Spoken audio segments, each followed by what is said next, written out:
going live. Oh, is that too far over? Too high up? Maybe. Here we go, I'm talking. Got to see whether I'm going to be live any minute now. Can't see if anybody's seeing me, but I can see that YouTube looks like it's streaming okay. Twitch is going okay. Facebook, 0 viewers, but I have only just switched on.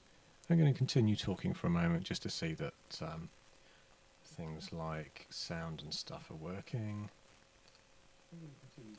Yep, I can hear the sound, that's okay. See if that needs moving down. Get myself in a better position. Is that a better position? Don't know. So what am I going to be talking about? Well, hello, welcome to Rotten Lead. This is my new intro voice with my smooth radio nighttime listening voice. And coming to you from the peaceful locales of West Sussex. And today I shall be talking to you about these new, can you see that? Contrast paints from Games Workshop. They've become a bit like gold dust or gold juice or whatever. They are made from the glands of the macaques, a rare small monkey, which is why they're so precious and expensive. But I've got them because I'm just going to try them out for 15mm and various other things. Well, I can see one viewer now. I mean, normally by now I've got about 10,000 viewers, so, you know, one. Oh, it's gone. Look at that, there was a viewer. Gone straight away. So here it is. Citadel Contrast Colours. I've got a few of them in their various different ranges. I mean, essentially they are this brand new paint that's supposed to give you a sort of quick result by painting over a lighter base colour. They'll provide you a contrast and kind of give you that look where the paint washes into the nooks and crannies, leaving you a highlighted area and a darker shade in the corners and the panel lines, etc. So I'm going to try them on different things. 15mm. I've got some 28mm models as well. And so without further ado, I'll just dive in and we'll start talking about these and seeing them in action. Right, so press my button. Ooh! So, yeah, I mean, you may notice going back actually, I've just recently moved my room around. So just there in the frame, there is my airbrush station now. And I've managed to wire that in with my GoPro over there. But I won't be using that tonight. But I've just had a big sort of shuffle around. So I'm worried my sound and layout. I've forgotten where all my buttons and things are. But after a bit of a move around here in the workshop. But enough about that. Moving over to the items before me. Oh no, you've turned to the dark side. Hello Mark, yes. I've always been a bit of a dark side person. Oh wow, also we've managed to get 2 chat streams going at the same time. I have no idea how that's happening, but I shall remove one of the chats. Just a moment. Too many chats going on. Oh, I like that one that fades out. Turning it off. Is that gone? Alert box. Don't know. Anyway, it looks like it may have gone. So anyway, thanks Mark. Someone's there and thanks for posting something, that's great. So yeah, the dark side of Games Workshop paints. I do use like Privateer Press as well. So I'm not really brand specifically focused, but I don't mind trying out these because I like washes. And in fact, the life colour washes that I've got, which I'll just show those off again, just so that there's different brands in visibility here. The liquid pigments from Life Colour, they're Italian paints. Will that focus in? Yeah, if I press the button, it will. And this is... so they've been around for ages, these kind of thinner washes that enable you to sort of, like you say, use the contrast into the corners and do essentially washes to get a quick result on a model. So these ones from Games Workshop are specifically focused for that. I don't know that they're specially formulated any different than any other wash or inks, etc. But I'm going to give them a go and see what they look like. So to start with, let's see what I've got before me. Right. I shall now zoom in. So I have to show, I have these pre-primed Dungeons & Dragons phase spiders. So they're kind of the WizKids models, like the kind of Reaper things that you're meant to be able to paint on straight away because they have a kind of primer on them. In fact, they're kind of a rubbery grey plastic underneath here, but there's a nice little detail in there. Yeah, and these are face spiders for Dungeons and Dragons. So I have a little group of those, but I've got one on a base, which I'll try some of this wash on. Otherwise, I also have a 15mm vehicle, M113 APC, with a Ground Zero Games gun mounted on there, and a couple of bits of stowage. Another Ground Zero Games sort of missile launcher loaded in as a kind of a pod in the back there. And I've had it in my collection ready to put some paint on, some extra stowage on the side for ages, and I thought, okay, since I've never got around to doing it, why don't we try some of these washes from Games Workshop to give that a try as well. Another model in the Dungeons and Dragons range, this one's got some sort of clear sword. It'll be interesting to see what it goes like on there. Pre-primed as well. I've done nothing but just glue it on a base. This was a model, this was a classic where I bought it for a friend in a role-playing game, and then he just disliked it, pushed it aside, and went and got his own model. But so this ended up in that kind of box of things where you think, oh, I'm never going to get around to doing that. But there it is. And then, slightly differently, this is something, this is a model I'm really keen on. So much so that I did a pre-shade with an airbrush on it. So it's got lighter areas on the top. As you can see, I've airbrushed, and it's kind of got that little trim on there. And so it's got a pre-shade on there. Just airbrushing's been done on that, basically. It's had a primer of grey, and then just highlighted up with an airbrush to the top. So different kind of things to try these Games Workshop shades on, these contrast paints. And yeah, so I'd like to be able to try one, I think, definitely on that one's face to see whether the flesh wash looks any good straight onto primer. I'd like to try the kind of camo colour to splash it all over the hull, or at least a part of that hull without ruining it, to see what that looks like. And also, what's it going to go like on something that's pre-shaded? So essentially, when this wash, this contrast goes on, it's going to reveal the darker area and then the lighter bit on top. And I think that could work really well with this kind of wash, this contrast wash, where it is slightly transparent, so it's got some transparency. So it will show through the light, because I've seen it done on YouTube on white, or on metallic as well, where this sort of metallic shine almost shines through the base, through this wash. Keep calling it wash, I mean they call it contrast paint. So let's look at it anyway, and I shall tear one open that I'm going to use for sure. A green, I think, maybe for perhaps on the yeah, Creed camo. Let's give that one a look up close. So, right, you can see it's sort of green where it's resting on that bit, and you can see how thin it is, just a liquid. Like a wash, basically. I mean, you have to rebrand these things, don't you? I mean, they could have just called it a new wash. But there you go. Let's try that on this 15mm vehicle first. Slightly scared about what's going to happen. I'm using a big old brush because it's a big vehicle, and I'll go on the front, I think, there. So I'm going to moisten the brush up a bit anyway, even though, I mean, it's very much a sort of pigment style stuff.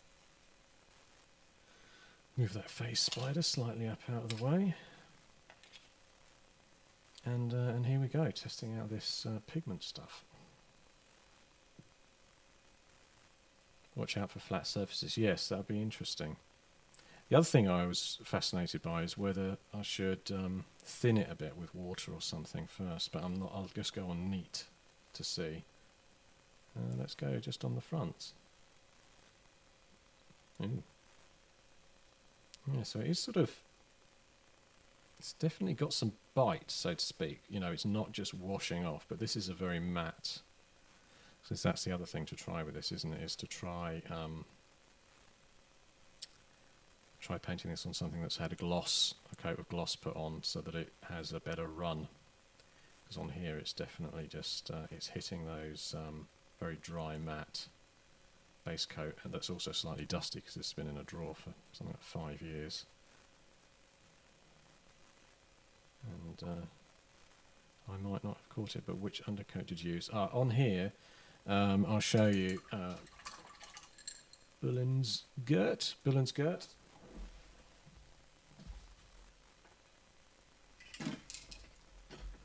Sorry if I pronounced your name incorrectly, but this is what I used, and it's my go-to primer, which is Tamiya for plastic metals, and it's light grey, and it's a very fine, nice primer. So that's basically what I went on with this with. The other things which I was going to show, this little figure, that's pre-primed. He's already pre-primed Dungeons and Dragons rubbery model, along with this face spider that's also a Dungeons and Dragons one. Very reasonably priced, these, considering their size. I think about £4 or sort of $5-ish. And given the detail and the fact they come pre-made, you know, great candidate for also using these fast sort of quick paints with them as well. So how's that coming on? Right, you can see it's got a shine, which is obviously it's drying, so it will have a bit of a shine. I think I'm going to hit it with just a little bit more to along the edges, really, of some of these panels. So I can see straight away I've got a bit of a difference there where I've gone on initially.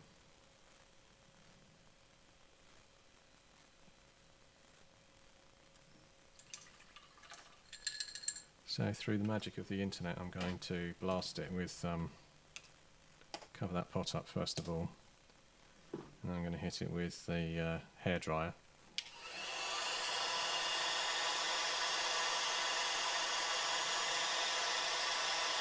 You may even be able to still hear me, I don't know.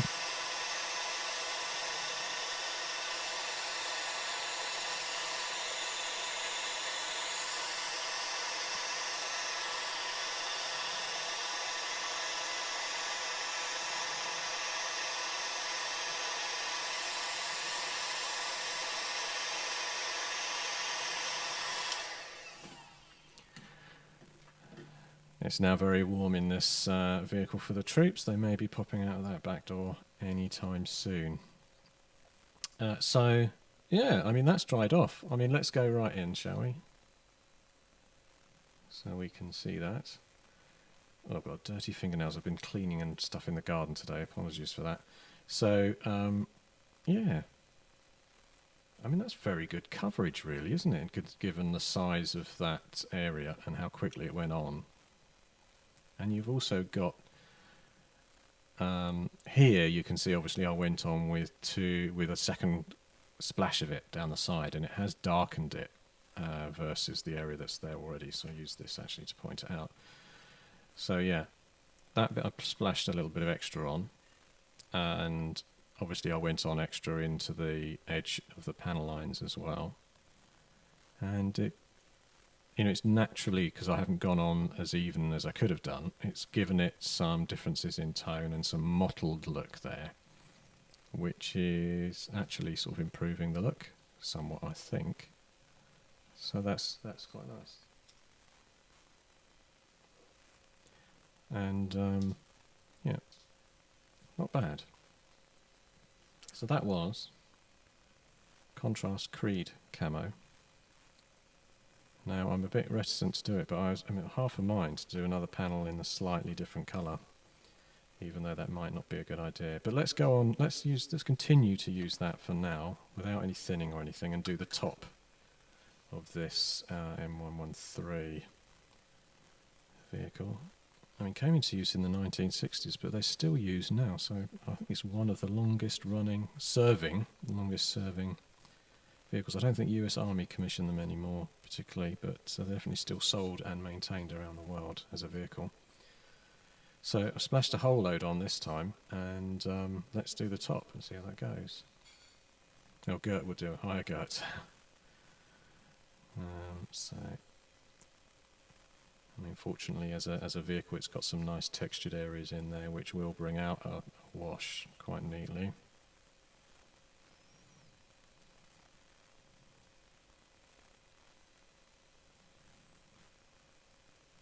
Again, because it's so matte, this and potentially a little bit crumbly and dusty, because it's had this for years. It's just soaking into the top surface very quickly.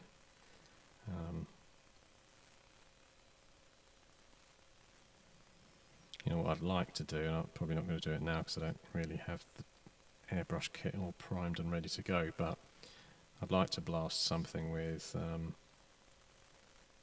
gloss varnish and acrylic gloss, and then use this, because it really will then run better into the cracks and panel lines.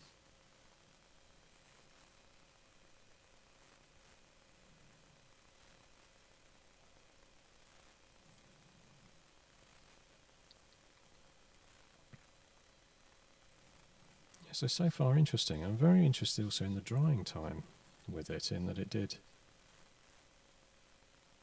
I mean, it looked like it was going to take quite a while to dry until I hit it with the hairdryer that I've got to hand.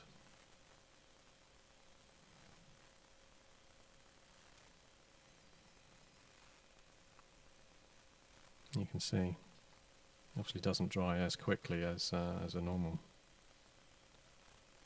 more matte paint, so it's quite good. Here we go.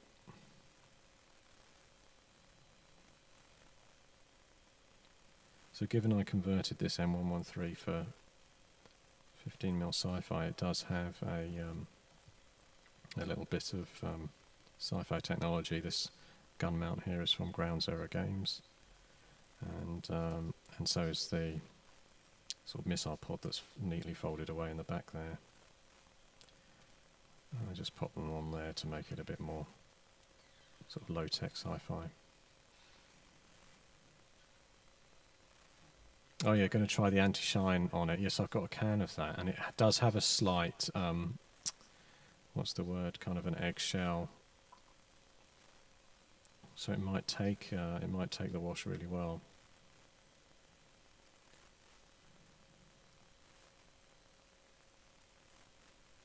Oh yes, Graham, the M113 is a mere youngster compared. So the B-52s, they've still got a 100-year-old airframe. I've got a story about old aircraft as well, actually. I work in travel, and years ago, there used to be a joke in the UK, the First Choice fleet. I don't think First Choice exists anymore. It was bought by the German company TUI Travel. But there was a joke that the wings were more aluminium tape than they were structure. I've missed some on there. Because they'd been taped up for, they were originally used in the 1970s, whatever the model of aircraft was, and they'd seen many millions of hours of flight time, and needed so much repairs with this aluminium tape that even when they were repainted and sprayed, they'd still have the old tape just covered up with the new coat of paint. And so, yeah, a bit worryingly, they were held together by tape. So I'm just making sure I've finished all around the edges. Look, there's a bit of mist on there as well. So the other thing with these vehicles like this, I would normally airbrush. This would be going on with an airbrush, which is another thing to try with these, because obviously they'll go through an airbrush given they're very thin. You wouldn't even need to thin them down, you just pop them in the airbrush and they'd be away. So you can see again slowly areas that I've hit more than once have already started to give the whole thing a kind of an uneven look, which is kind of what you're after really, as long as it doesn't look too much like it's pooling up. Look, I've missed all around the back there as well, that's just no good. Yeah, I'll make sure I do around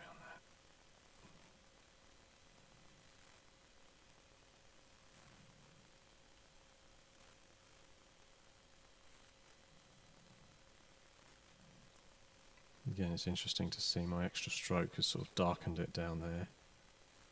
I'll just sort of even that out a bit.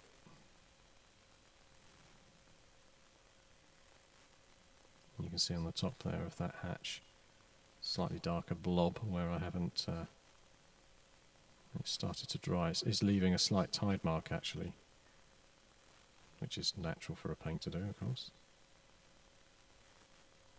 Yeah, but you've got some sort of working time as well there, so by using the paint and just going on again, I've managed to smear off whatever tide mark was in there.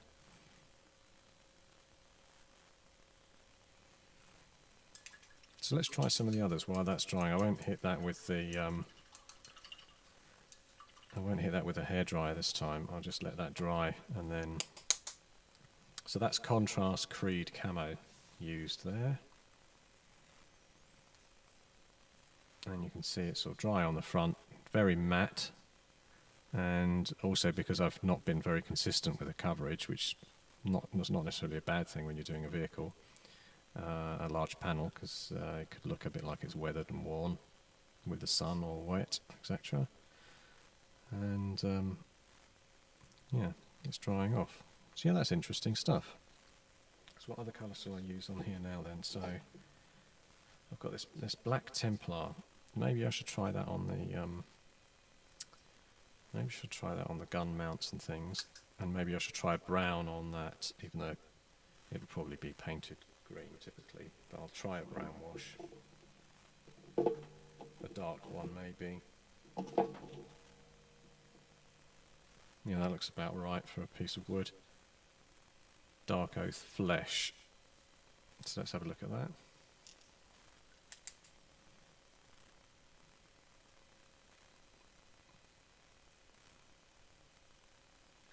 So that's somewhere between burnt umber and a sienna kind of colour. And let's just put that on that wooden bit to see what that looks like. Using the same large brush here. Obviously I've got some of the green on there, which it will be kind of picking up while I do it, but I don't mind.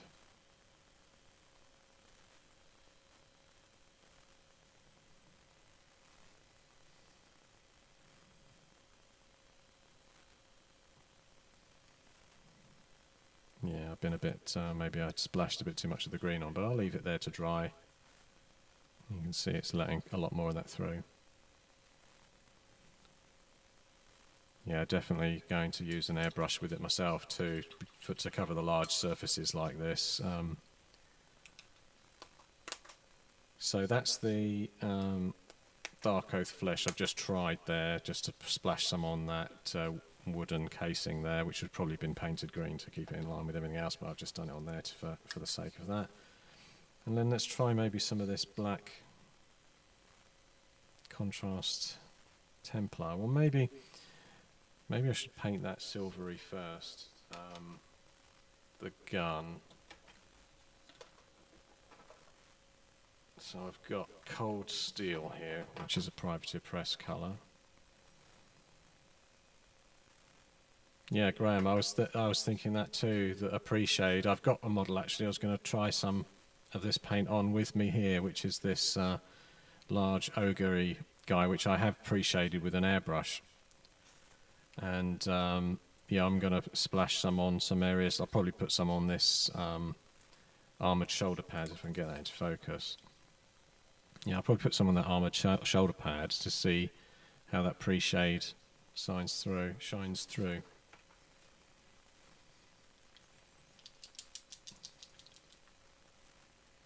Oh, that's a shame, Jeff. Yeah, so it sounds like maybe if you're spraying it with, if like you say you're using it through an airbrush, it's just all going to just look like a thin, transparent wash. It's not going to pool up, which is kind of what you're after, isn't it? That pooling with the stuff going into the corners. So I've got this colour here, which is Cold Steel, and I'm going to use a brush, and I was trying to find a largish brush. Everything I'm picking out is too small. This one will do. Tamiya Modelling Brush Pro 0. Try not to knock anything over. And I'm just going to splash this silver all over the gun to just see what this contrast stuff looks like when it's painted on the painted on some metallic. And you know, I am going fast here, splashing it on. In fact, I could have used an even bigger brush, really. I'm out of a focus. There you go. That's terrible. Look. So yes.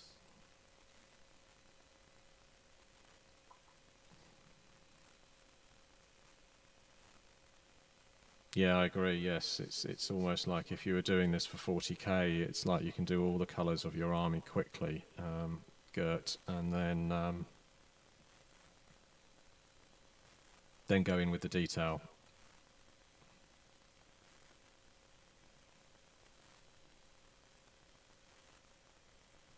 I've gone on really heavy with this Cold Steel from Privateer Press. But it's going on okay. I just wanted to really get it on there so that I was putting that contrast over a metallic rather than just over this base grey that I've got on here.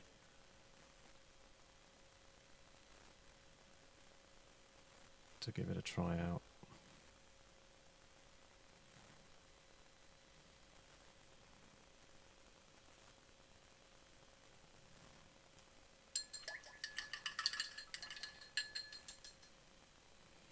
I feel bad now that I haven't actually put any on here too, just to sort of finish the job. Oh look, splash of the accidental oversplash of some of the silver, never mind. Yeah, that's drying out quite nicely there, the wooden casing that I put that wash on. Put the contrast paint on even, but unfortunately, of course, some of the green has come up around the edge, and that's, of course, one of the things with these washes is that... could you try the green on the flat space of the side of the tank? Yeah, I will do, yes, I will. So while that metallic is drying on the gun turret there, I will give it a go. So let's get that contrast Creed camo out again.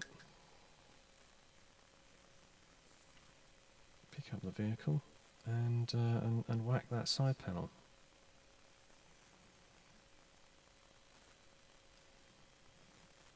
I'm going in for a quick mega stroke. It goes on. I'll tell you what it reminds me of is acrylic paint, watercolours.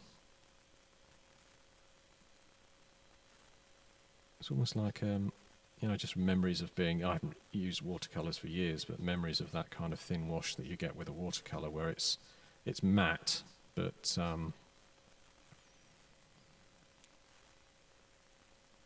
very transparent. So, well, there you can see the overspill from the previous paint job on the top of the hull, and then compared to the fresh streak that I've just run down the side.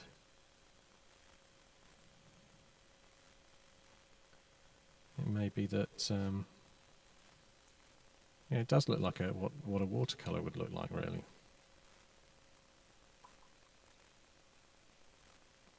Yeah, no lines of brush. That's the key thing. I think also because I used a large flat brush and just sort of streaked it down there quick. Oh look, I've ducked into the black here by mistake, so that's an accident waiting to happen. That's the contrast black, but quick emergency switch back to the green again and then mix it up.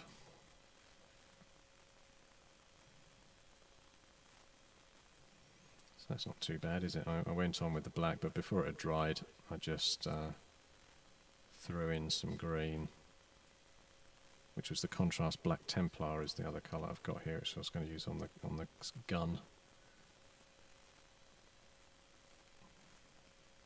So this is where it works the best, I think. Obviously, you can see it has run into all of the corners of that back plate and the hatch and all the other details.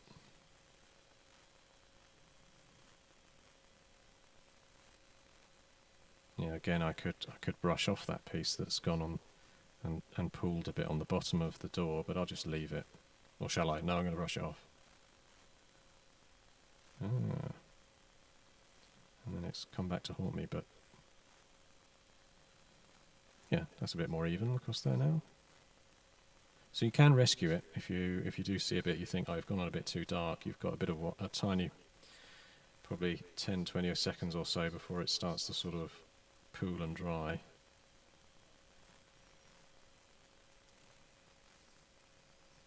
And you can see there is now matting out and drying on the side.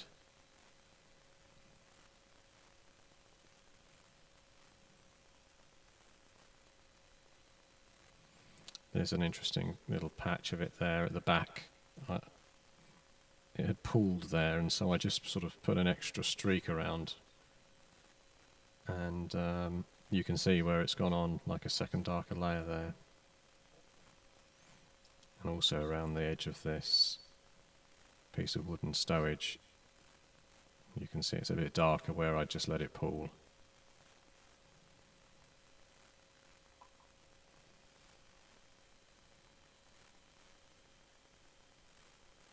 Yeah, that's true. You could probably put on more.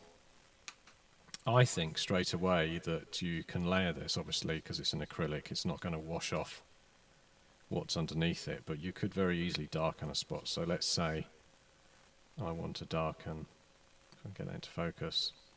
Let's say if I want to darken that grid area there, because it's nicely enclosed. And this is the contrast black Templar.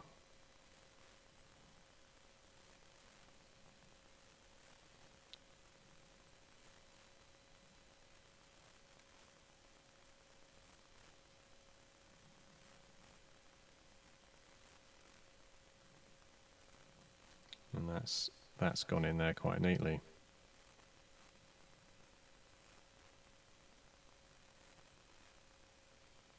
And layered up over the rest. Yeah, let's do a second layer on the front and see what that looks like. So, yeah, that's all properly dried there now. I'll do another full layer with this, so slap some on the brush. I don't want to put too much on in one hit because it's not a massive area, but I'll try and do this quickly.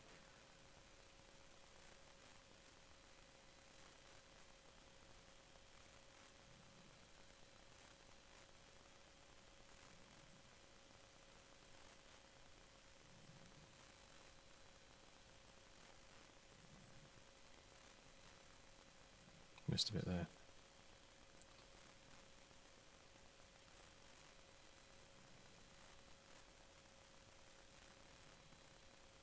So that's definitely darkened it up because you've just got another layer on top.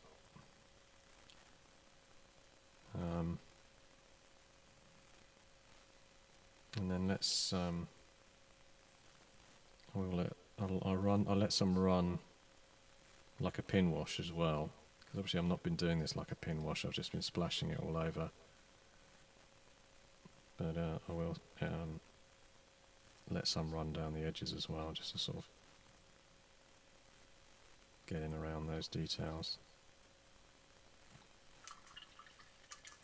Yeah, definitely lots of pigment in there, isn't there? Given how transparent it is. So I'm going to close these lids, and I am going to blast it now with the hairdryer again. It's going to get slightly noisy.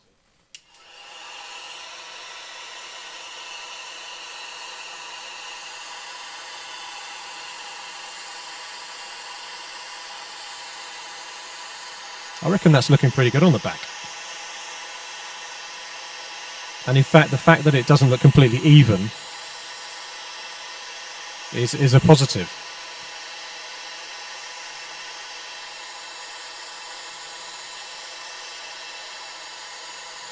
I'm still seeing things I missed.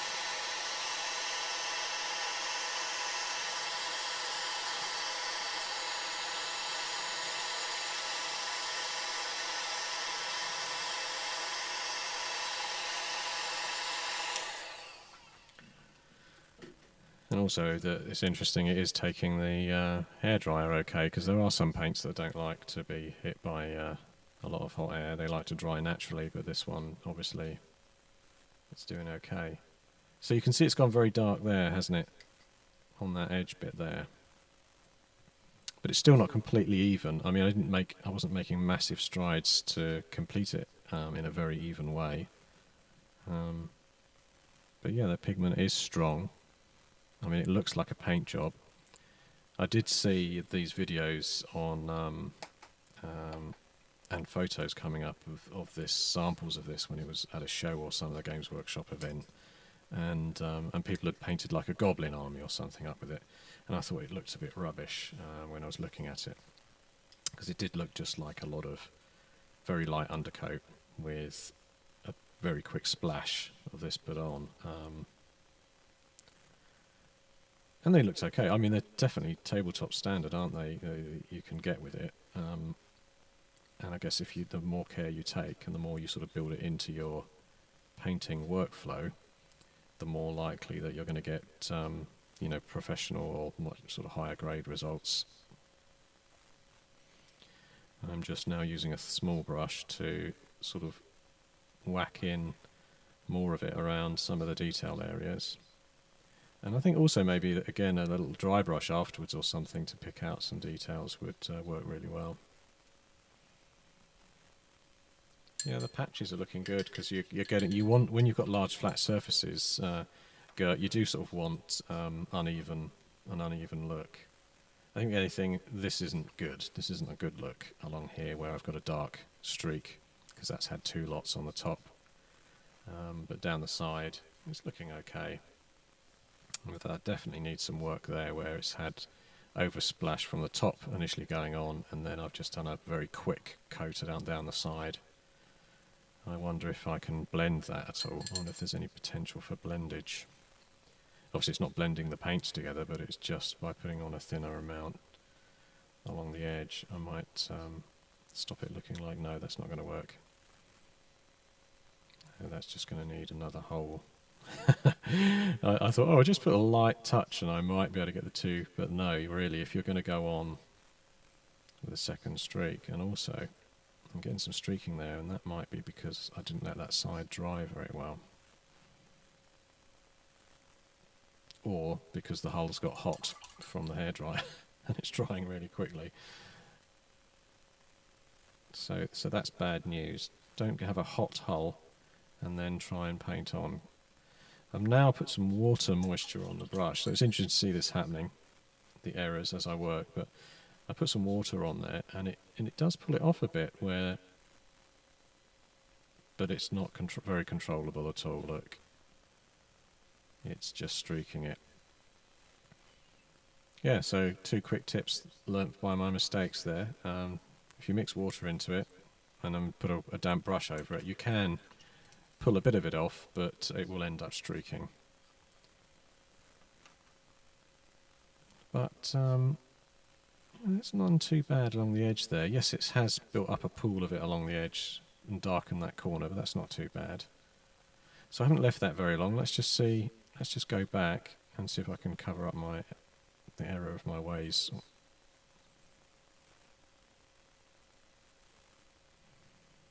Somewhat.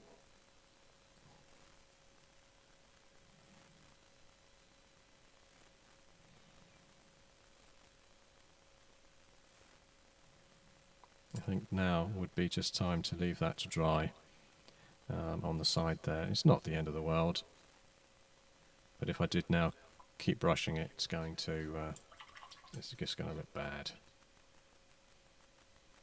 Yeah, it looks like you need to hit everything in one go. Good plan, Graham. Hit it in one go, let it completely dry. So let's do that on this side. I've got a fresh panel. Yeah, I feel a little bit more confident with the fresh panel because I'm not used to the paints yet. So I'm going to use this darker colour up into the edges of the stowage.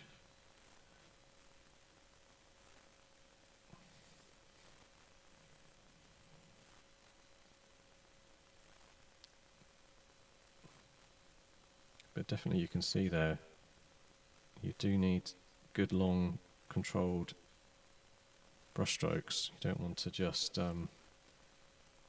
mess about with a tiny brush. You end up with, on a large panel like this, you end up with a lot of mess.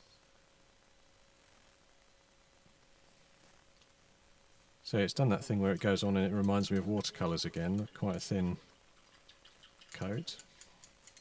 The front is now nice and dry with its second coat, and you can see how dark that's now gone.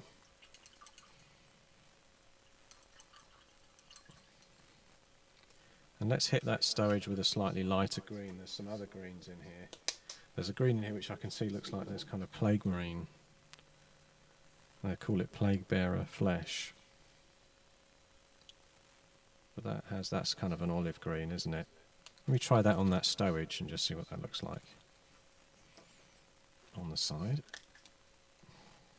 Now this is interesting. This one looks like it's got a couple of colours in it that may, like a green and an olivey green plus a browniness. I'm going to give it a good shake because it looks like it's... There are a couple actually that I've seen that do look like you can see a couple of different pigments, like this one. Contrast apothecary white, and you can see there's a lot of built up white there. And then some grey, and that looks like it would need a good shake. Well, thanks for signing in, Gert. Yeah. See you again soon. So let's try this plague bearer.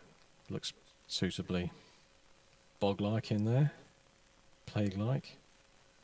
And I shall just run some over there. So it's obviously a lighter colour than the dark green.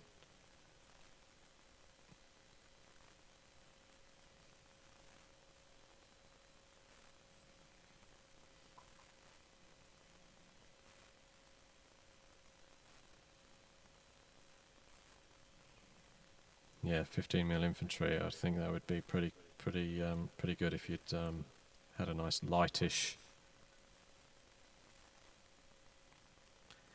coat on. So I splashed loads on there now.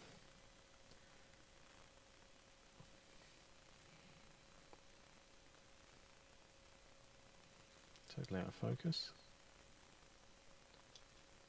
Give me some focus now. There we go. So again, you can see these are just not going to work on anything that you've got dark. If you've got anything that you've painted with a dark primer or what have you, it's going to look grim. It just won't show up. But if you've got a nice light medium tone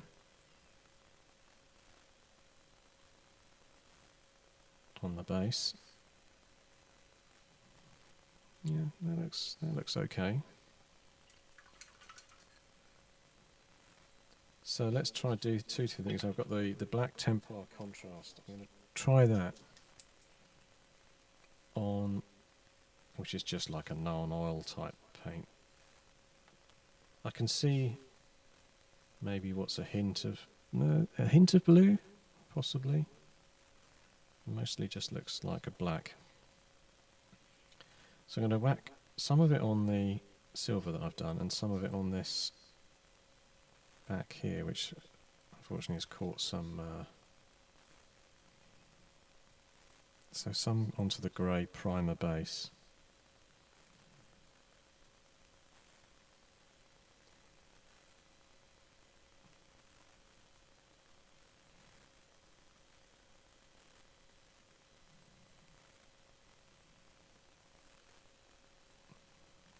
Fortunately there's quite a lot of painted stuff down the side of those missile pods.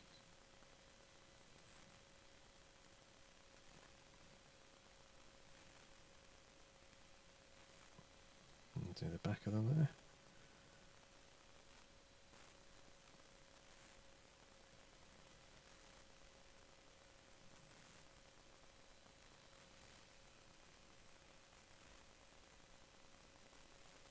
So that's on the grey primer. Let's have a look what it looks like on the silver.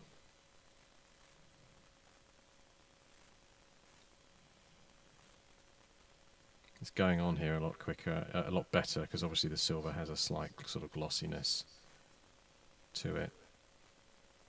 in the acrylic, and it's a much better.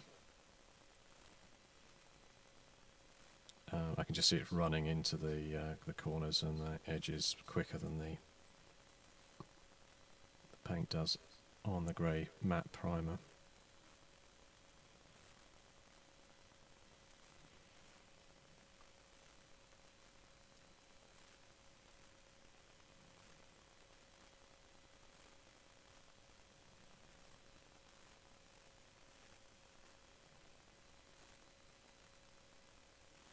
Ah, finally gets in focus. Now you can see I put some of this earlier on that grill surface too. Well, yeah, you're getting the sense that basically you've darkened the metallic a bit, but you're still getting some of the shine through because it is transparent. I think that would take a dry brush nicely with a sort of metallic. You know, if you compare that to the missile tub in the back, which I haven't, I didn't put any metallic on. It's not too bad. And now dried fully is this stowage where I put the, what colour was that? I think it was this dark oath flesh I used on there, which was like a slightly sort of browny colour. Yeah, it seems to work well over the metallic quite. I mean, in many ways, that was shining steel, the metallic I think I used. And I have a kind of a pig iron colour here, which is kind of what it now looks like with the washover. So I could have gone straight on with a pig iron and then dry brushed up. I suppose if you're doing a lot of metallic at once, it's not too bad a way to approach it. Yeah, what I did use on there was this one. Oh no, not radium platinum. Cold steel was the colour I used. Cold steel. Finds it. Yeah, I used the Privateer Press Cold Steel on the gun, and then that's had the whack of the Contrast Black Templar on it, which is obviously the darkest in the set in terms of being black. So let's hit it with the hairdryer again there. If I can just close that one up before I spill it over.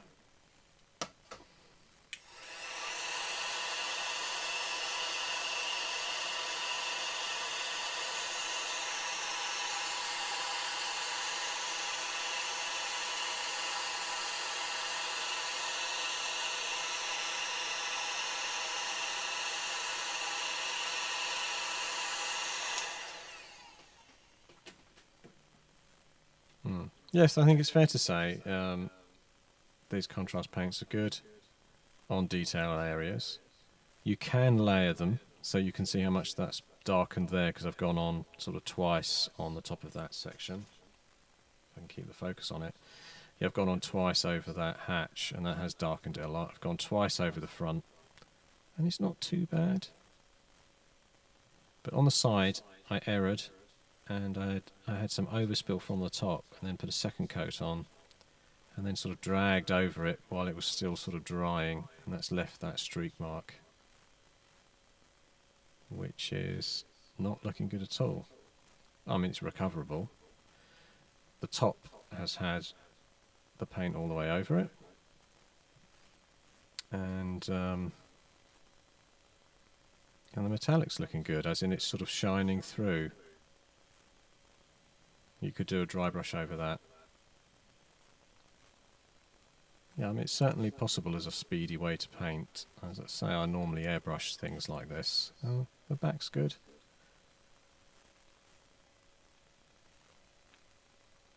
It's probably one of the best areas, actually, in terms of, you know, I've just went on and I didn't fuss.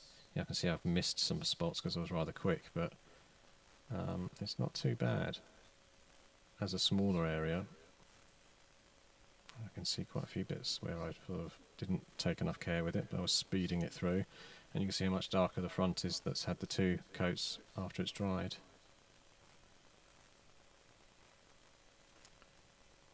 Yeah, I mean, you can see on the large panel on that side, I only went on the once.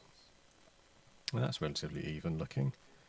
Again, you can see where there was some overspill on the top, it's darkened, and some missed bits. And this was the this contrast plague bearer flesh I just put on that stowage just to see what that looked like. Just one coat of it, and it's not bad at all. Again, you could dry brush that to sort of bring out the detail, but it looks okay, uneven. So that's a reasonable experiment on there as a 15mm vehicle. I think what I might do now is just see what it looks like on this very white. You can barely see this model. It's so white, but it's a pre-primed Dungeons & Dragons model. And it's got some large cloak areas that are going to soak up some of the paint there. It's got some metalwork. I don't know how good this is for metalwork unless you put the silver on first. And there's a small face in there. And I'm looking for the colour that's a flesh one. That looks like quite a dark flesh wash. I think that was the other flesh wash on the there, and that looks reasonable. Let's try that. I think that was the the Dark Oath flesh or the Goleman? Let's have a look. And that's quite dark. So this is the lighter one, the Gully Man. So I'll try some of that on this one's little face. Are his hands free? Are they gloved? I think the hands are free. I could probably put some on the hands and the neck as well. See what that looks like on this model. So these come pre-primed and they're plastic in pots. In boxes. These particular models for the Dungeons & Dragons game. And I probably need a smaller brush, but I'm just going to go on anyway. And on the white primer, just to see what's it going to look like if you go straight onto white primer.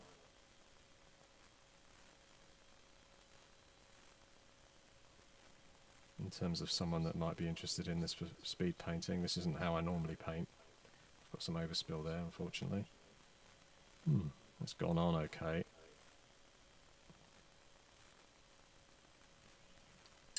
I wonder if it's possible to rescue like a section like this here where I've gone onto that jewel by using a bit of water. It is. Oops, not in focus anymore. Sorry, it's a very tiny model. It's quite difficult to keep it in the in focus because it wants to focus on just about everything else. So yeah, I was able to rescue an area around the neck there because I'd splashed a bit too much on the armour and it had gone down. But it's now drying on that face, and obviously it is drying into the eye sockets and on that hand. I may have put too much paint on the hand, but you want quite a lot of this, I guess, if you want it to look darker in the crevices. You don't want to go on too easy because it will just look like a very thin paint if you've not got enough to pool up. So that's probably one tip already there. Make sure you put this on quite heavy to get that pooling result going on. I think that's all the flesh on here. Maybe there's a little bit of behind the knee visible there.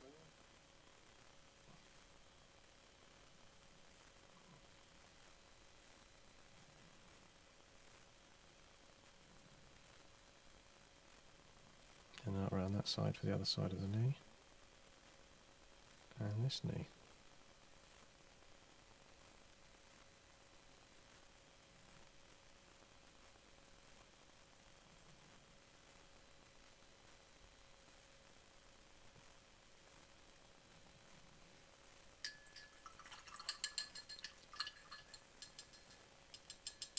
It's got a lot of armour on here, so it's a bit difficult to know, but what's going to happen, that the cloak, we should do the cloak. Let's see what happens with that.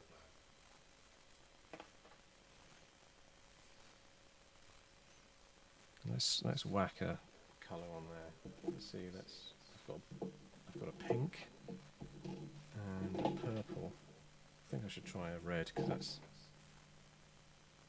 Yeah, let's try a red. I've got this one here. Contrast Flesh Tearers red. So if you've joined the video late, I've picked up a couple of these paints from Games Workshop. the new contrast paints, and I'm just trying them on different things. I tried them on this tank, you know, just to see what they'd be like on a 15mm flat surface sort of vehicle. It's not ideal on the flat surface, but it's not looking too bad. And I thought I'd try this sort of traditional model here from Wizards, the Dungeons and Dragons model. I think it's a Dwarven Paladin. Well, that is a very strong red, and that's going on there rather nicely. If I can get it into focus, it might even look even better. And again, I was saying before, is to not go too easy on it, because you want a lot to be drying out in the creases. You want a lot pooling in there to give you the result of it having a higher contrast.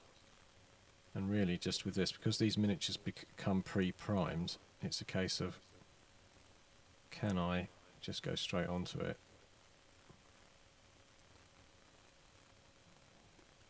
With essentially what is a wash, really. It seems to be that these pre-prime models are quite well suited to it. Difficult to get up there underneath that cloak, and I'm putting it under the chat window there, unfortunately.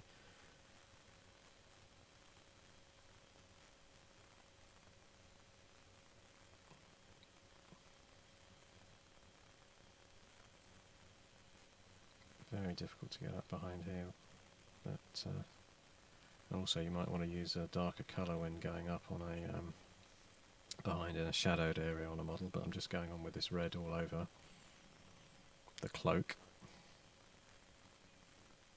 You can see also that I've missed some there.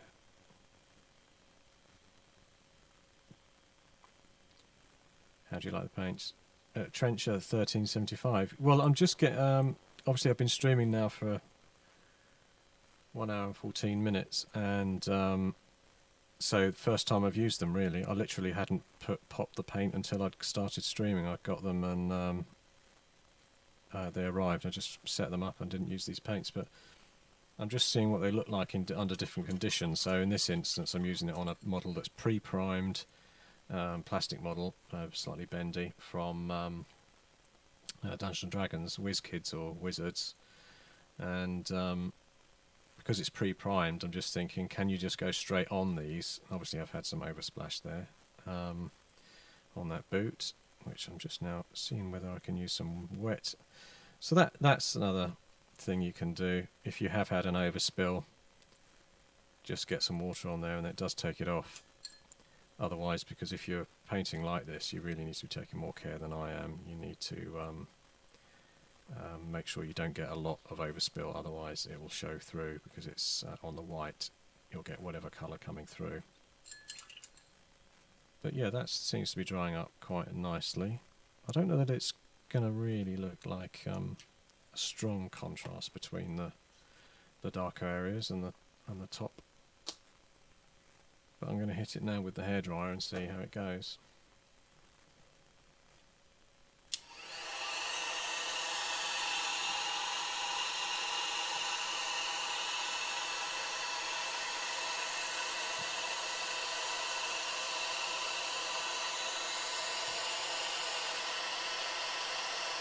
Probably caused this model to melt because it is a rubbery model.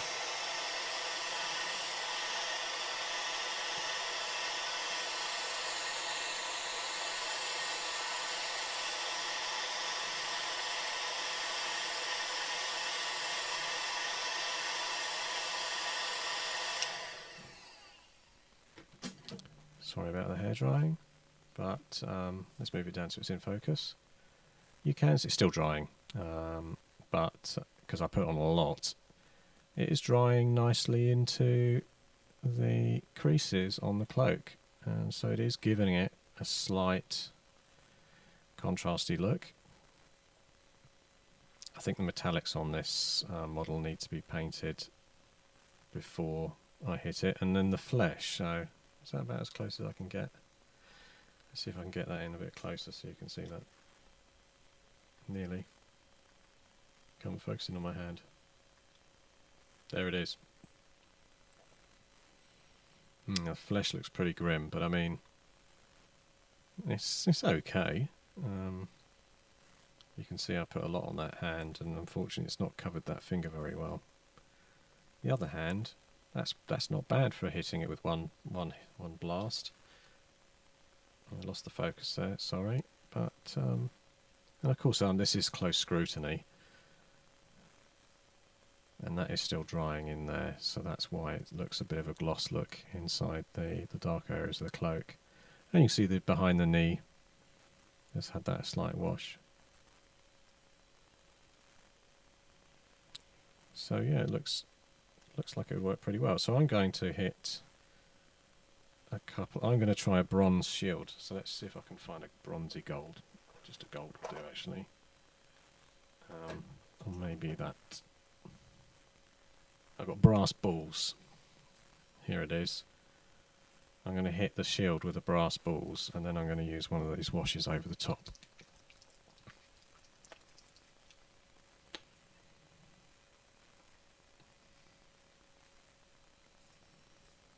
So that's a rather chunky paint. What else can I make? Brass. Kneecaps, maybe?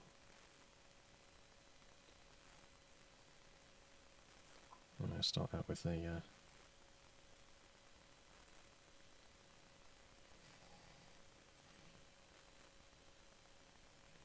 So, yeah.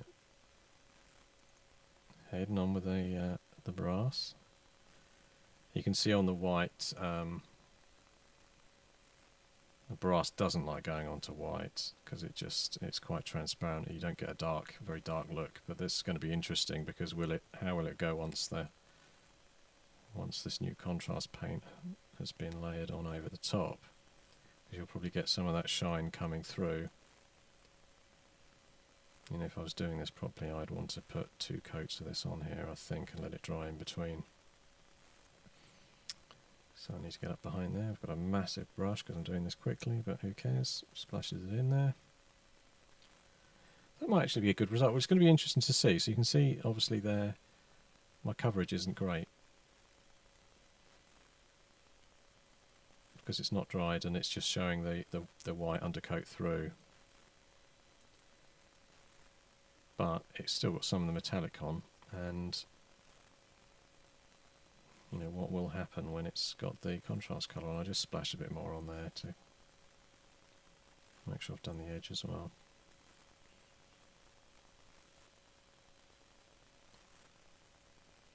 So yeah, slapdash approach. I would have taken a lot longer than that. I think I'll do give her the helmet as well in this brass balls colour.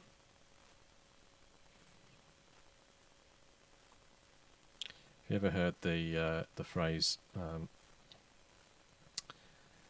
What's the phrase? You could freeze the balls off a brass monkey. I think that's where this comes from. That's why they've called this paint brass balls.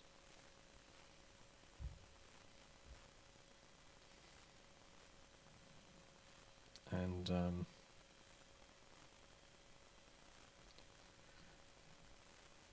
it's something Seaman used to say. A brass monkey was a device used on ships to put the cannonballs in, and they said if it got really cold, the balls would be frozen off it. So that's where the phrase comes. It's so cold you could freeze the balls off a brass monkey.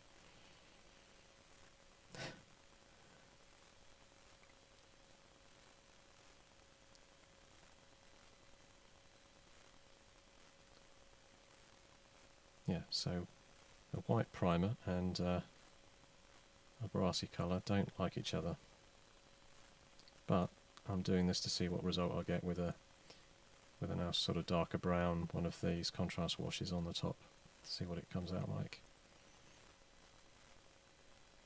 So it's just a case of getting it done and then seeing afterwards. How's that cloak? Still drying in there by the looks of it. It's still some sort of gloss, and that's despite me hitting it with the hairdryer earlier.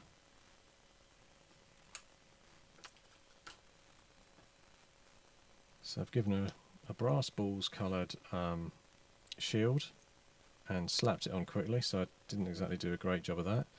and a brass balls coloured helmet. The rest of the armour I would probably do in a sort of silvery metallic.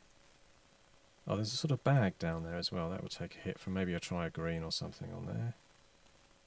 And she's got a clear sword. This is a feature of these Dungeons and Dragons models, is they sometimes have spells and things, and they do them in a clear rubbery. It's not completely rubber. It's quite stiff. I wonder if that would take like a blue or something straight onto it without any paint at all. Because obviously the rest of the model they say is primed, but will it go on there too? We'll see. So why not? Let's see that now. Let's try a light blue or a dark blue. Let's try with this light one. Let's try Aethematic blue or Aethematic, I think. So what's that going to look like on the on this interesting blade? Just while that brass balls colour dries, because I'll rather let it dry off first. So this is a clear plastic part of the model that's transparent.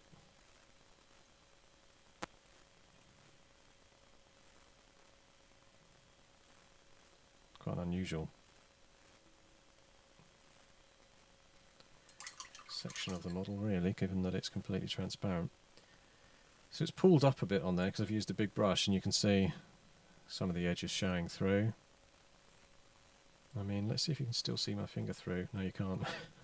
As I say, it's a clear plastic piece of the model, but you can see at the tip it has that sort of frosty, clear look still. So while that's drying, I'm going to hit the rest of it with a light silvery colour, and then see what that looks like with one of these. So I'm actually going to use the Radiant Platinum, which is a very bright Privateer Press metallic.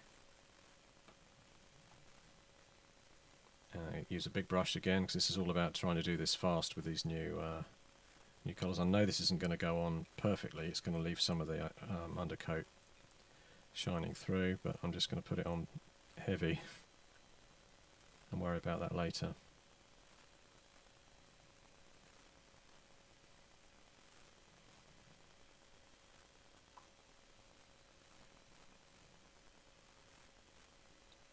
Yeah, it does look quite clear, doesn't it? That's not a bad result, is it? That's going towards the hilt. Kind of does look sort of frosty. She's got a gem there. I should do the gem in a kind of a red or something. There's obviously some cloak areas I'm accidentally hitting, or belt probably here, because I'm just going quick. I may need to come back to deal with that. Of course, in the interests of speed, I could actually say, well, those belt areas, I'll leave it the Radiant Platinum silvery colour and just hit it with one of the contrast paints, but we'll see.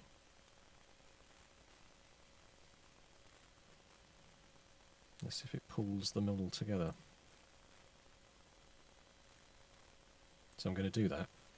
I'm going to paint the Radiant colour on the jewel, on her chest. She's a female paladin dwarf for some sort of holy blade.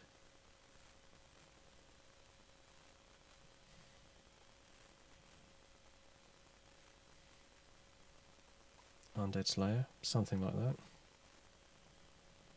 Yeah, see the back of those. I'm glad actually I've done silver for the shoulder pads and the bronzy helmet, because it gives it a slightly different look. I'm not going to risk painting around the bottom of that hilt. I'm painting the pommel, but if I go in that bottom of that hilt there, I'm going to possibly hit some of that slowly pooling blue that's gone on. It's actually gone down that centre line of the blade really nicely. So, you know, I can see bits of the cloak that I missed in there, unfortunately, but there you go. Oh, I've just hit the cloak as well with the silver. There you go, rush painted. Right, it's nearly all silver. The boots probably need... Well, no, I'm not going to bother with putting any paint on the boots. I'm going to, as I said, I'm just going to do it as it is and then see what it looks like after it's had a a splash of the contrast paint put on. Yes, if you've just joined, I'm trying out these various new Games Workshop contrast paints, these guys here, and I'm speed painting. It's relatively fast, for me anyway, this D&D Dungeons & Dragons model of a female paladin dwarf, and I've just splashed some silver all over the main armour because I didn't want to go on to the white with the contrast paint without first having put some silver on it. So I'm just going now in with a smaller brush and just making sure that I haven't got any bits missing. And I'm going to put red on that jewel on the chest to just see what that looks like, and then I'm going to just use whatever the black sort of colour is on the armour.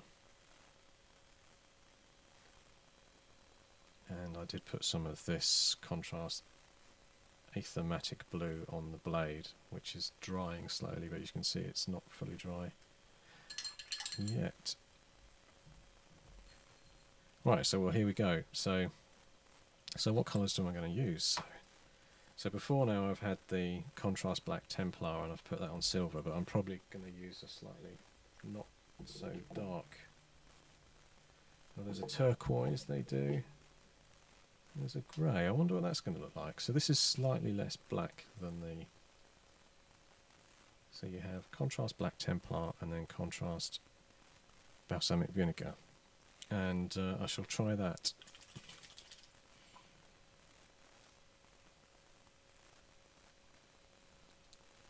Yeah, sword is a little bit bent, isn't it? Slightly, look at that. It's like a ruined toothpick. Yeah, that is the problem with these kind of cheap, I mean they're cheap models, but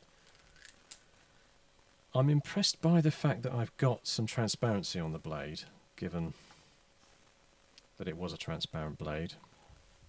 What's the best way to see that? Yeah, you can sort of see through the white. I'm impressed by that as it dries, and although I've missed a bit towards the bottom of the hilt, I haven't gone on fully with it, and I'm not going to touch it. I'll let it dry first. But I'm now going to hit the main bulk of it with this balsamic vinegar grey and see how that works. And I'm going to go on with a big brush. I am going to hit it with a hairdryer first.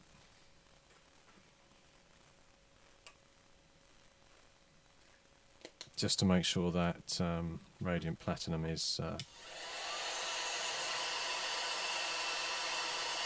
dry. Talk among yourselves while this happens. The cloak's drying out nicely now. I mean, for speed job, if you were like, I mean, I play Dungeons and Dragons, but I paint all my models up to quite a, probably too high a standard because they take me too long. But if you were speed painting and you had a party of models to do for one reason or another, that's pretty good for a quick, very quick coat. And I reckon a very good dull coat on that would take any of that sheen. It's got that sheen to it. Satin, I think's the word for it. And that very dull. And you could go in and pick out bits of that cloak in some other colour, or dry brush it up, or do any paint it up. But if you're going for a speed, it's not a bad result. So right, sorry, go back to this Balsanicanium Canum Grey, which I'm going to use over the silver areas of armour. And I'm going to pick a quite light, there's an orange, but there's a very light yellowish colour. So that yellow I'm going to use on the bronze. It's called Nazdrag yellow. So right, start with where I am, contrast Basilica grey, and go on to the silvered areas.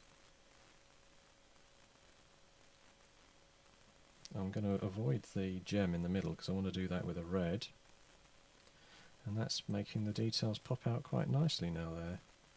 Try and get those kneecaps.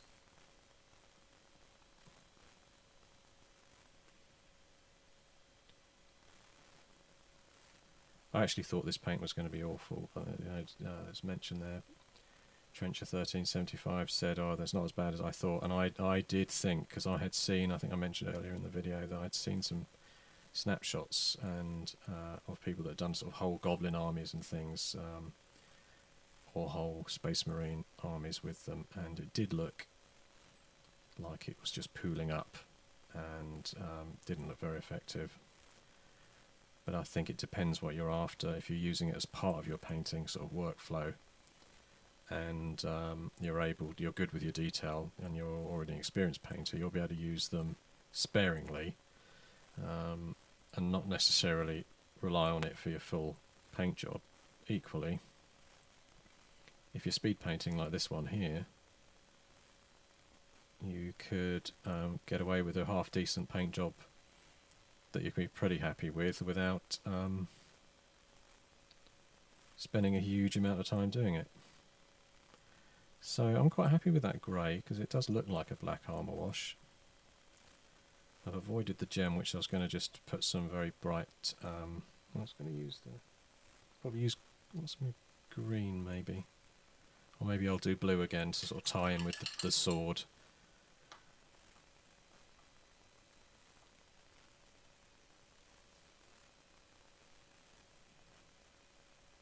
So that's going to take a while to dry. You can see bits of mist around the back of that kneecap there. And in fact that might actually improve the way the back of that leg looks, in the sense that it's highlighting the edge there. Oh, I did do the pommel as well. So that's where you're also potentially improving things like that hand that was hit earlier with the, what was the colour I used on there? The Gullyman flesh on that hand, and that's being improved slightly by the fact that I'm edging the pommel with the dark grey, which can only sort of help bring out the fact that there's a darker patch around the edge of that dwarven hand. Oh, so I've missed the back of that shoulder pad.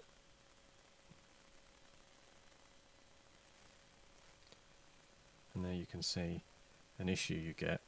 I'm getting too many paints in the way here.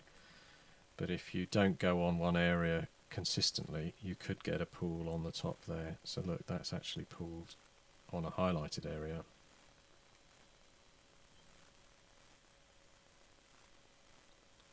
Because I really should have finished the whole of that shoulder plate first.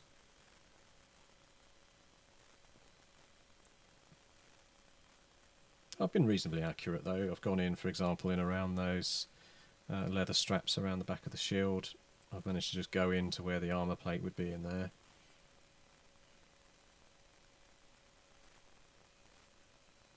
And it's pooling up everywhere as it's meant to.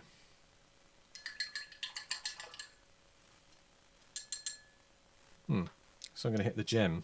I'm going to hit that gem with a blue. Maybe a slightly darker blue than the one I've used on the... I think this is the Space Marine one, isn't it? Is it Talassar blue? Hit that gem in the chest before I go on to the...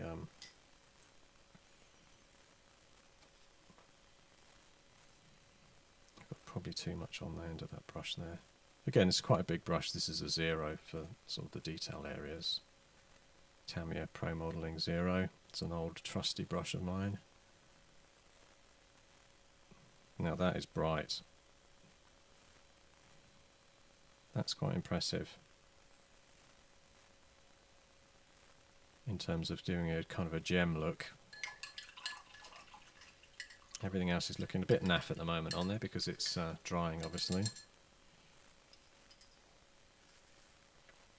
And I'm going to put the brown, I'm going to use the yellowy one on the gold, because gold is kind of yellow, isn't it? So this is a contrast Nazdrag yellow.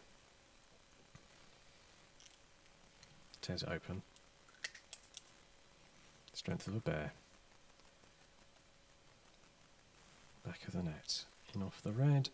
Cashback. So let's have a look how this one goes on the gold. I'll zoom in again here actually, see if I can keep the focus on something a bit closer. Put my hand up there. Come on, punch in that focus. There she is.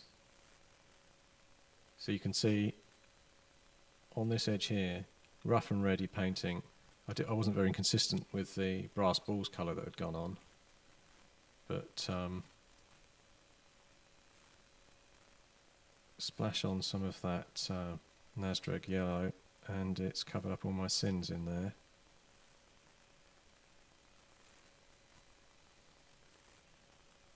So you can see instantly it's a reasonably good result on that brass balls colour.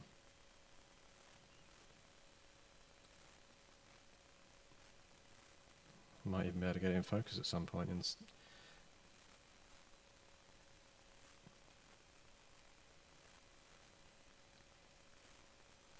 It's having fun with the focus up close here, but yep.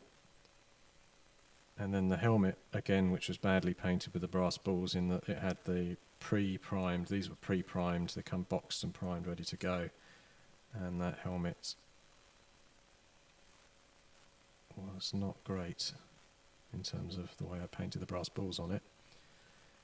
But I wanted a metallic under there. I know I could have just gone straight. I probably could have gone straight with this, but you're getting that nice metallic coming through because it's a transparent paint, and which is a good result.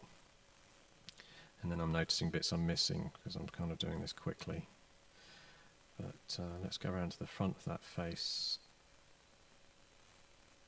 bring it into a semblance of focus, and continue with that.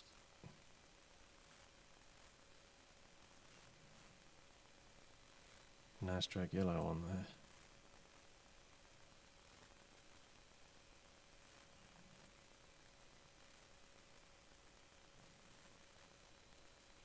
Yeah, so that's a quick and dirty gem approach though, isn't it, really? Because I did the metallic paint onto that gem and then just hit it with the blue. The sword was already transparent. It was one of these, because it's one of these D&D models, they often come with spell effects and swords and things that are totally clear, so it was actually clear plastic. And I've hit that with that Aethermatic blue, and that's given it that. It's now slowly drying off. It's given it that kind of magical bluiness.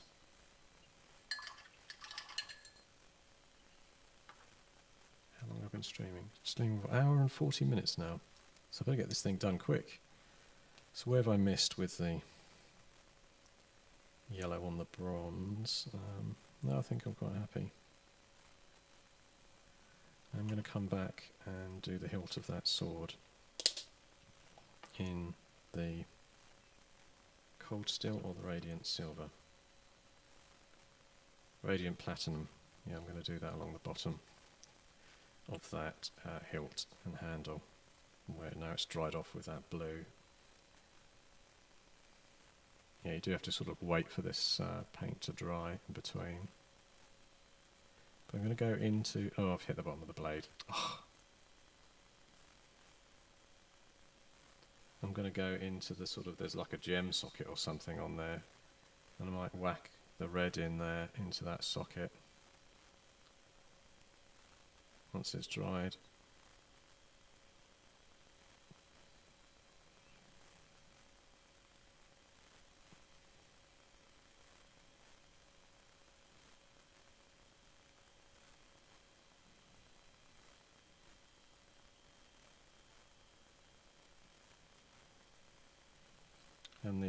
And that grey is drying off quite nicely on the armour now too. It's obviously without any eyes, it's not looking great. The boots need doing. I'm not going to put anything on the boots in terms of other colours. I'll just, when I say other colours, I mean I'm going to put a base coat on there. I'm just going to use one of these washes. So let's pick one for the boots that's suitable. So like a dark brown maybe. That's so dark oath flesh. Or is there a darker brown? Fire Slayer flesh. That looks very dark. I'll put some of that on the boots. Let's see how that works out. While everything else is slowly drying. I mean, that's the way to do it. Just leave this thing as it dries. Keep the work up. Try and get it in focus.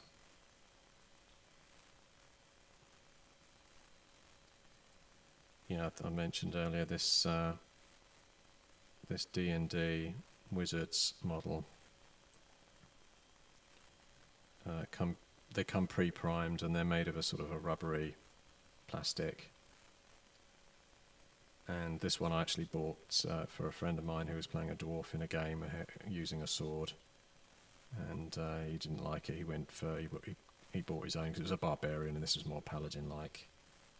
Plus, this is a female. And he was playing a male character, but I liked the model. I thought I could get away with it looking like a male character, and yeah, so that's gone on neat, and that's primed. These come pre-primed, as I said before. And that's not a too bad result on those boots as that dries off. And obviously the model itself will needs a base and everything finishing. I've just done that quickly. I was going to use that same leathery colour on the leather straps as well. And I think there's no harm in this brown going a bit pooling into the bottom of the shield anyway, from that strap and on the edge of the fingers. I might be picking up some of that dark grey while I'm at it, but yeah, that's darkened that in there. I feel like I need some in here, and I'm going to do it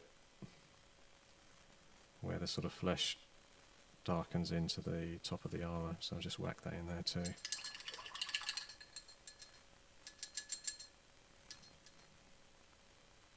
And the boots, that's not a bad result, is it? Going straight on a white primer with that boot. I don't know what that box bag thing is there, so I should do it a green, shouldn't I, just to try one of the greens out. So, Creed camo, that's quite a dark green. I'll hit it with that, because I kind of know what that's going to look like.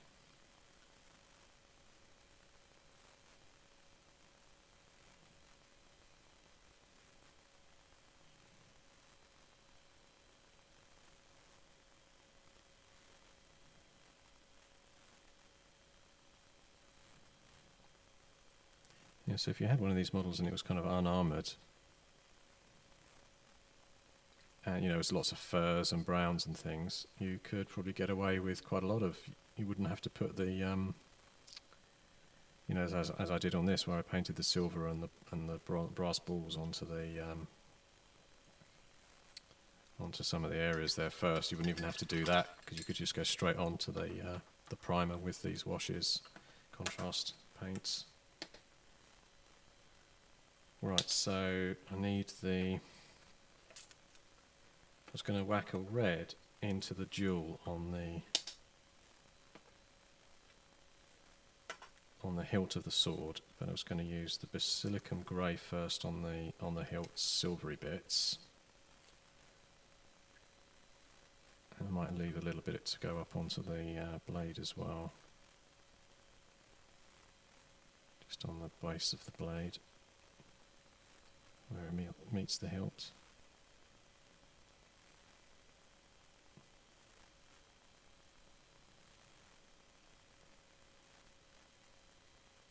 Oh, it's gone a bit heavy, but it's gone down there. I see the hand's looking not too bad there, and that's just had one hit of that.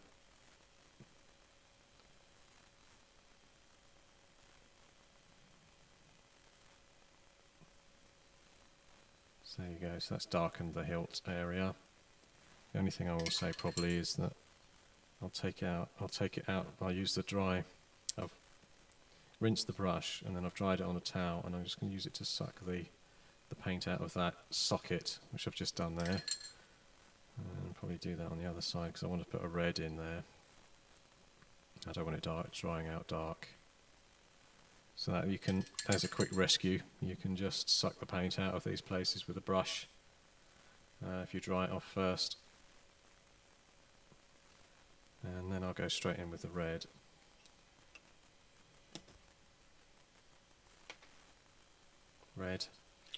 And it's called Flesh Tearers Red.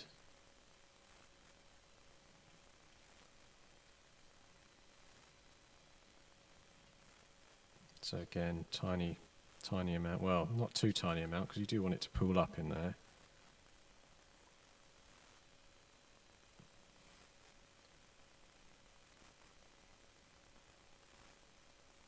That was badly done, basically, off camera. Plus I sort of splattered it.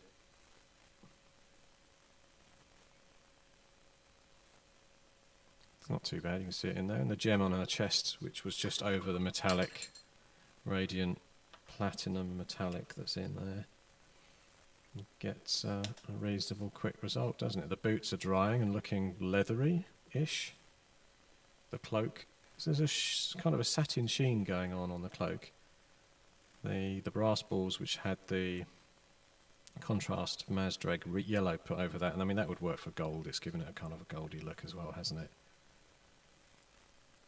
And given the helmet and the shield in a different colour to the main armour to make it stand out as well. And that blade, which is a transparent, because this model's become transparent, it's already transparent before the paint's put on it. It looks better from this side. It's pulled nicely at the hilt. This side probably didn't put it on quite as smoothly, and I've ended up with a tide mark near the bottom. Let's see if I can rescue that a bit by using a bit more. Or maybe I'll use the darker blue, the contrast blue, this one. The Talisar blue, which just looks a bit sort of space marine-y. And I'm going to splash that around the base of the blade, which is fully dried.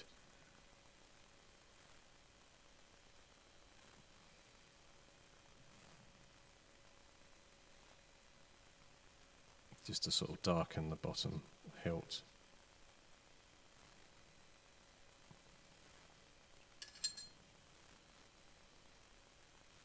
Just draw some of it off with a slightly dry.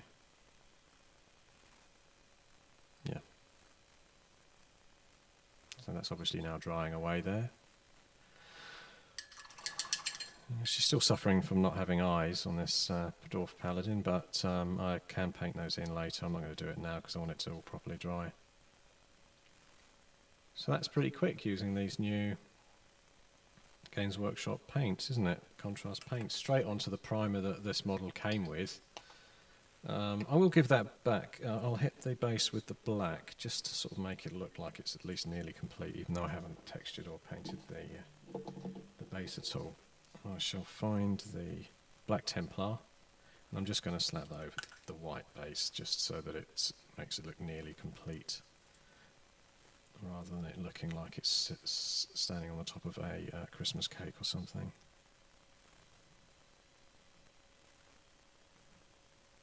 And actually there you'll be able to see this very dark paint go on the white primer. That's the primer that these models come with. Just give you a view on what that looks like too, if you were doing sort of a dungeon base or something and wanted it. Yeah, there's loads of it's pulled in the middle there, I'll just leave that. So there you go, rapid speed paint for you. I mean, normally I take about 3 hours on a model, so this has taken me probably, what, half an hour or so, and I have been going slowly, thinking about the colours and chatting and things at the same time. And I'm quite impressed by the fact that the paints have gone nicely straight on to the primer that this model came with. And as I say, that's sort of tabletop dungeon ready, isn't it? I'm going to whack it with the hairdryer.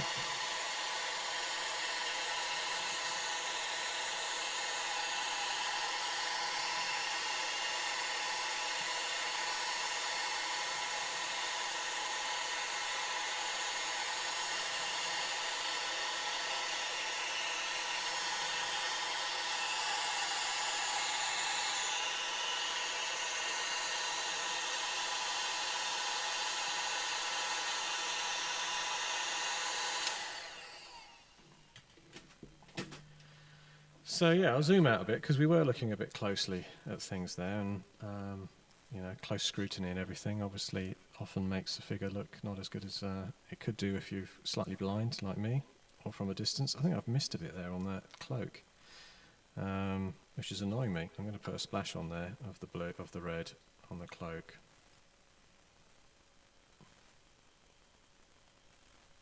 Yeah, that's better. Just had a patch I'd missed. Oh, there's another patch I think underneath there. That's fine. Anyway, I'm quite impressed by the way that these contrast paints has gone straight onto the primer. It's done a good job on a good creasy cloak there, if you're looking for a fast effect to get it into the game. Using the yellow, the contrast Nazdrag yellow on the brass balls that I painted. So I did paint metallic paint, brass colour onto the shield and the helmet, and I also did the same onto the armour, which is now dried. And of course, what I haven't done is gone back and done anything on the belts or anything, because this is a speed job. I've not bothered with that detail. You could paint that detail on. You could bring out that, but I just went and splashed it all over. And the important thing to remember as a tip with this is that now if I went on with, say, like a brown onto where the belt is, it's too late for that. I would have had to leave that bare with the white and just done the black wash around the belt, because the black colour has now stained obviously the belt, and it's no good going on with a slightly lighter brown. It won't really show up. Yeah, I mean, it's sort of tabletop ready if you're building an adventurer for a Dungeons & Dragons game and you had some of these pre-primed models. And so this is a bigger one that I've got from that range, which is a pre-primed phase spider for Dungeons & Dragons. And I think that would come up quite nicely with some of these details here. I probably want to put different colours on for the bottom underside of the abdomen, and then on the top. But it's got a reasonable texture. It's got some nice spotty bits there that should look quite interesting. I'm not going to do that now because I'm running out of steam, because I've been doing this stream now for nearly just under 2 hours and I'm tired. I've been unwell this week. But yeah, that blade's looking quite good. Let's go right in. Stayed in focus. And yeah, transparent blade and everything else is looking okay. It's not fully dry around the base yet. Coming back out. So yeah, that's been me tonight, live streaming. I shall give you a final sort of wrap up on what I think about this by switching out to the main view. Make myself decent first. Here we are. Okay, so thanks for listening to Rotten Lead. This has been Robin. I'm trying to put on that smooth nighttime radio voice now just to say goodbye and to give you a general summary on the Citadel contrast paints. Not brilliant on large vehicle flat panel areas, as we saw earlier. It's you could work on it. I think I should try it out of an airbrush as well. It doesn't look anywhere near as good as I normally get with a vehicle using a normal airbrush of a flat paint like a Vallejo colour. I think you could build using this into your workflow, so that if you were doing a prime of a colour onto the vehicle first, primer and then a base colour, you could then do some pin washes maybe with this stuff to make it work. But just doing these large flat surfaces, it looked like I was trying to paint it with watercolours, really, was the nearest thing to describe. I need to experiment more because I was going onto a matte surface, so really I should go onto a glossier surface as well, because it might run more smoothly. But that wasn't great. But on a quick and dirty 28mm scale Paladin Dwarf from the Dungeons & Dragons range of Wizards models that come pre-primed, they're rubbery, I felt like I was getting a great result. I didn't need to put any paints apart from the metallic colours I went on to the shield and the armour, and I think that actually teaches me to speed paint, because I often just take too long painting. I think some people obviously suffer this, like me, where you take too long to do a paint job and too much detail, and you really should just get it done and get the model out ready for playing, and that's what this has enabled me to do. So I will just show that up close because I'm quite pleased with that again. And if I can get into focus as a final review, yes. So great, yeah, thanks for listening in. I've had some changes this week. I mentioned earlier my airbrush booth has moved up behind me instead of it was beside me. It's over there. I've managed to hook a camera up, so I've got what's coming up next. I will show you actually.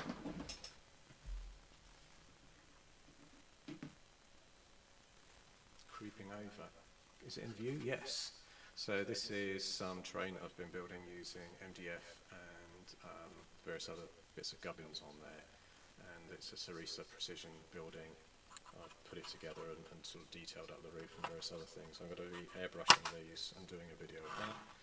A couple of vehicles on there just to show it's 15mm scale. Sorry, I was probably too far away from the mic, but I'm back now. So yeah, that's coming up soon. And that's it. So yeah, sorry, I've actually not been streaming this week really as well because I've been unwell, still feeling a bit unwell. I sort of reacted to some food about a week ago and I'm still feeling really pasty from it. So I've not been doing much online or anything, but I'm back in action. Well, slowly feeling like I'm getting back in action now and I'll be doing some more streaming. So thanks very much for listening in, for anybody that has. I'm going to turn off the stream with the button now and say goodbye. Please subscribe, like, etc.